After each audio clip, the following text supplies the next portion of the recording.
terkasih dalam Tuhan, kita akan bersama-sama merenungkan secara singkat satu bagian firman Tuhan yang terambil dari kitab Habakuk. Alangkah baiknya jikalau Bapak Ibu sekalian boleh membuka Alkitab kita.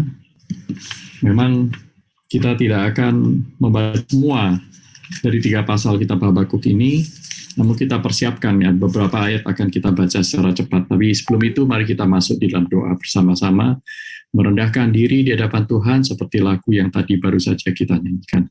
Mari kita berdoa. Bapa kami yang bertahta dalam kerajaan surga, di dalam kejujuran dan kesadaran bahwa kami ini orang yang berdosa, kami sungguh Tuhan layak untuk menderita akibat dosa-dosa kami. Dan bahkan apa yang kami hadapi saat ini secara global di dunia ini, kami tahu ya Tuhan bahwa ada sesuatu yang baik sedang terjadi, namun kami tidak tahu seperti apa. Namun kami percayakan kepada Engkau, karena Engkau adalah Allah pencipta langit dan bumi, Engkau yang menguasai segala sesuatu, yang kedaulatanmu melampaui akal pikiran kami. Itulah sebabnya saat ini kami datang, kami rindu supaya Engkau berbicara kepada kami lewat firman-Mu. Pimpin kami ya Tuhan dalam segala kelemahan dan kerendahan kami. Berbicaralah kepada kami secara khusus. Tegurlah kami Tuhan, yang mau datang kepadamu. Di dalam nama Tuhan Yesus Kristus, Juru Selamat kami yang hidup, kami menginginkan doa kami yang jauh dari sempurna ini. Amin. Nah, Bapak Ibu sekalian yang terkasih dalam Tuhan, pandemi sudah melanda dunia ini 1,5 tahun lebih. Demikian pula di negara kita. Kita sudah mendengar banyak sekali berita tentang COVID, kelangkaan kamar di rumah sakit dan seterusnya, dan berbagai obat-obatan berusaha untuk digunakan, sekalipun itu belum diuji klinis dan seterusnya. Wah, banyak sekali. Banyak orang mencari. Nah, namun yang menarik adalah Alkitab mengajarkan kepada kita sebagai seorang beriman bahwa kita perlu juga untuk datang kepada Tuhan. Nah, di antara banyak sekali nabi dalam kitab suci, saya teringat kepada Nabi Habakuk waktu memikirkan tentang masa-masa sekarang ini. Mengapa? Karena kitab Habakuk termasuk kitab yang cukup singkat. Dan di dalam kitab Habakuk ini bukan perkataan Tuhan kepada bangsa Israel, tetapi merekam percakapan antara Tuhan dengan hambanya, Nabi Habakuk. Yang tentu, saudaraku, dari pergumulan ini nanti akan diajarkan kepada bangsa Israel. Nah, itulah sebabnya mari kita melihat bersama-sama secara sepintas perjalanan iman seorang pendoa, yaitu Nabi Habakuk secara khusus. Saudaraku, ada beberapa fase di dalam perjalanan iman seorang pendoa seperti yang dipresentasikan oleh Nabi Habakuk. Pandemi ini menjadi ronsen buat kita, saudaraku. Sebelum kita masuki fase-fase itu, tetapi pandemi ini mengajak kepada kita untuk melihat apa yang kita selama ini mungkin tutup-tutupi, kita tidak mau akui, kita mungkin tidak melihat. Seperti ronsen itu. Akhirnya kita menyadari bahwa iya ya, saya ternyata bukan orang yang dekat dengan Tuhan. Ternyata saya bukan orang yang terlalu menyukai berada di tengah-tengah keluarga saya untuk waktu yang cukup lama.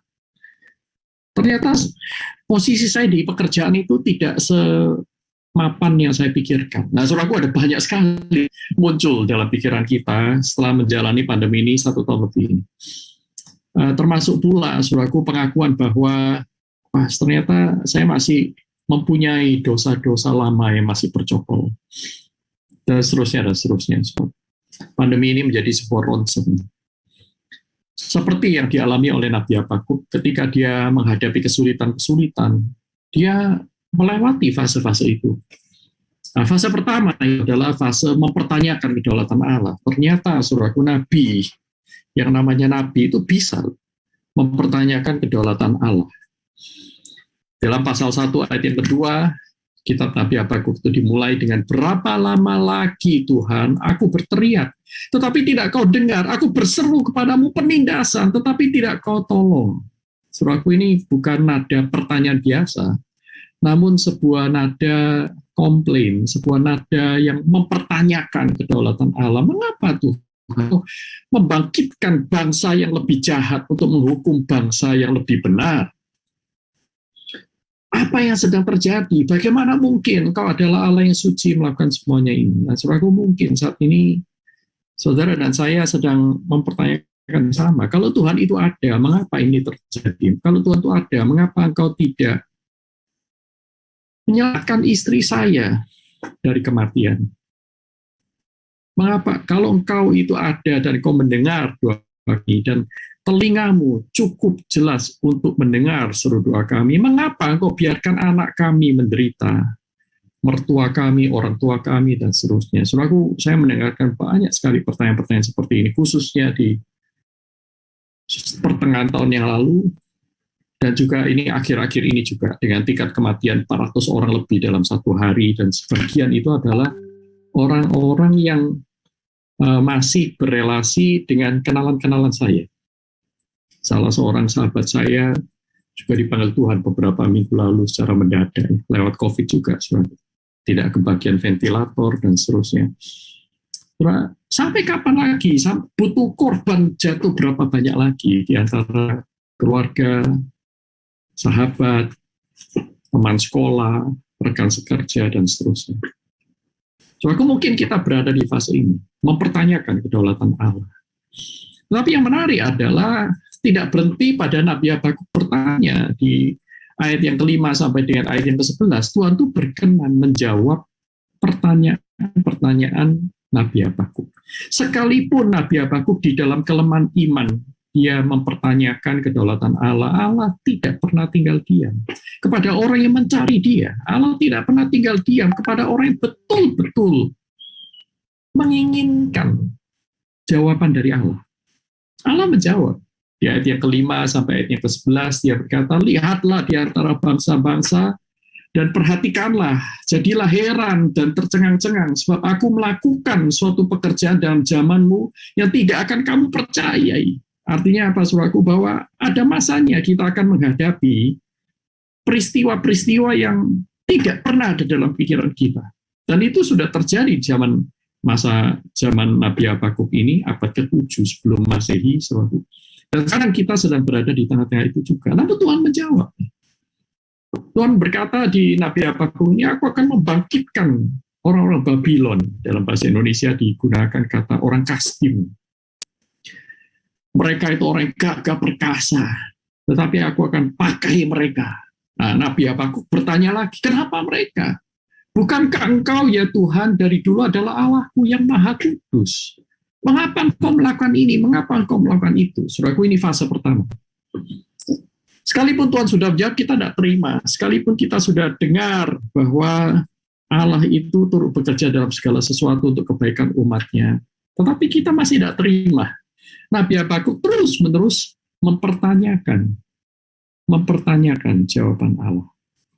Sekalipun mungkin ada banyak orang berusaha menghibur kita dan mengatakan bahwa orang yang meninggal itu sekarang berada di posisi yang lebih enak, tidak lagi sakit dan seterusnya. Tapi tetap jiwa kita itu meronta, kita sangat kehilangan. Atau mungkin ada di antara saudara bergumul bukan dengan masalah kematian rekan atau kerabat.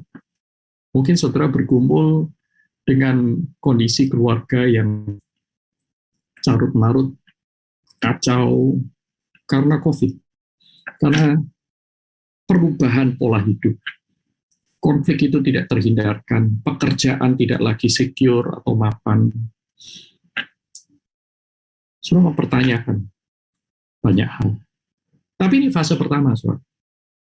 Nah, di dalam memberikan pertanyaan-pertanyaan itu, Nabi Habakuk akhirnya sadar siapa dirinya.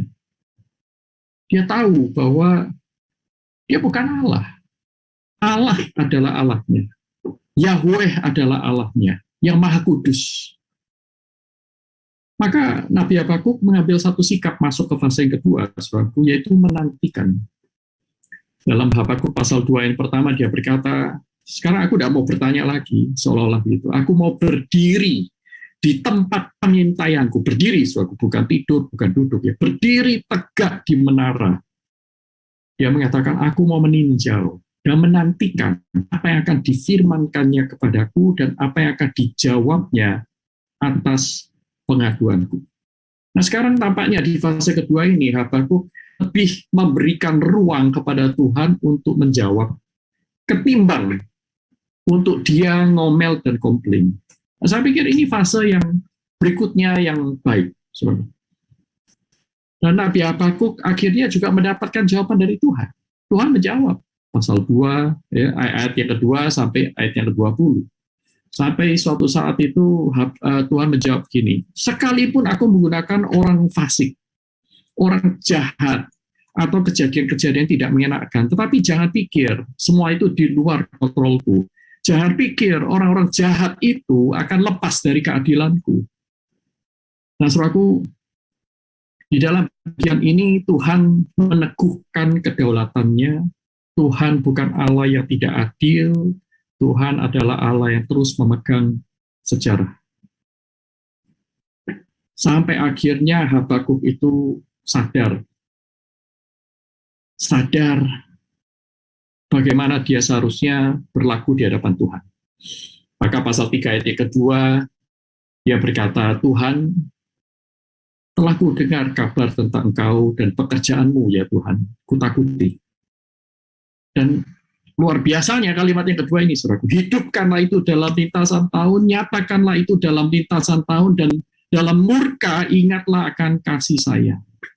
Saudaraku, perhatikan di sini bahwa Habakuk saat ini di fase ketiga, dia menempatkan diri bukan terjebak di dalam masa present saat ini, saudaraku, terjebak di dalam awan gelap yang menyelimutinya, tetapi dia mulai menerobos keluar dan mengingat kembali apa yang Allah kerjakan di masa yang lampau.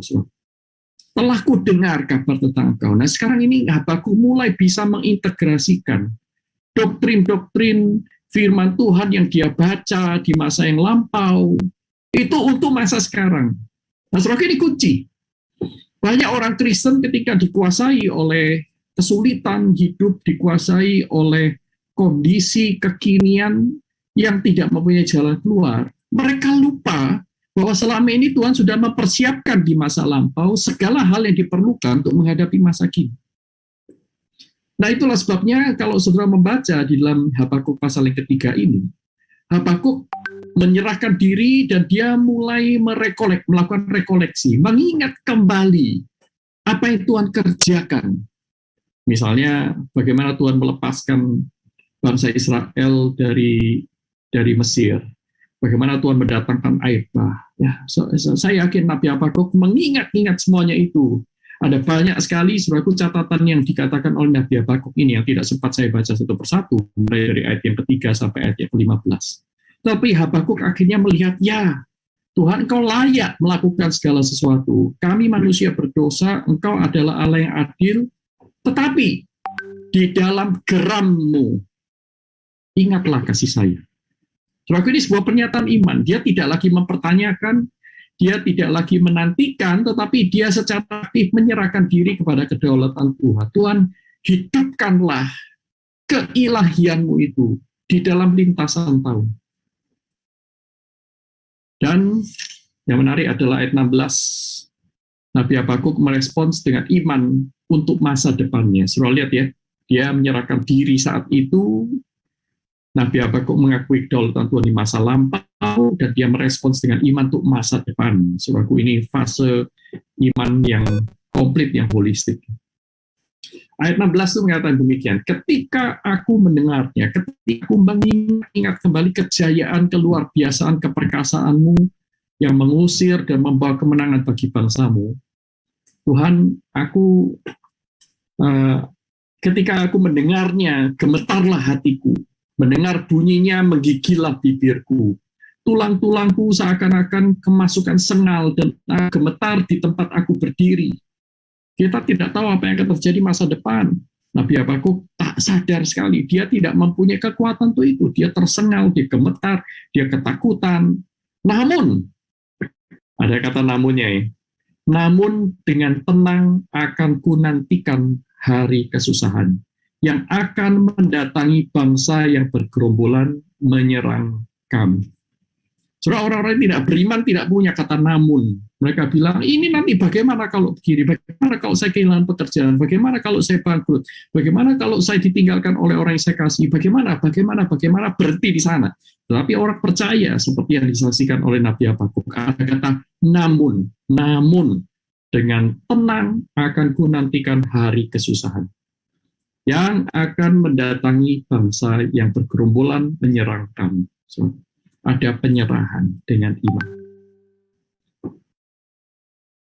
Berikutnya suraku fase yang keempat. Tidak berhenti pada penyerahan diri, tetapi Habakuk mengambil peran dalam kedaulatan Allah itu.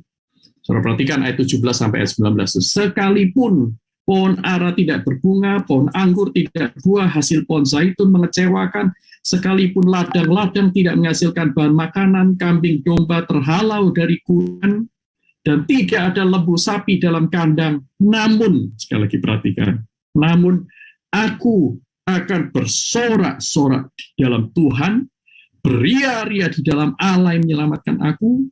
Allah Tuhanku itu kekuatanku, Ia membuat kakiku seperti kaki rusa, Ia membiarkan aku berjejak di bukit-bukitku.